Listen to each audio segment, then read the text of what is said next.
Baharampur bypass Khagra rail flyover Kolkata Siliguri route old NH 34 new NH 12 national highway authority of India.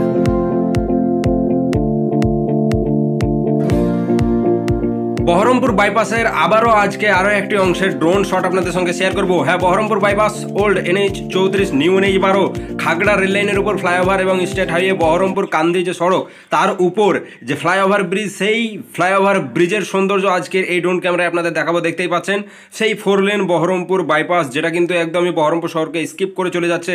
আর এই যে সড়ক পথ state highway Baharampur কান্দি হয়ে যে বর্ধমান যাওয়ার যে রাস্তা, সেই রাস্তার তলা দিয়ে একদম চলে যাচ্ছে, দেখতেই পাচ্ছেন।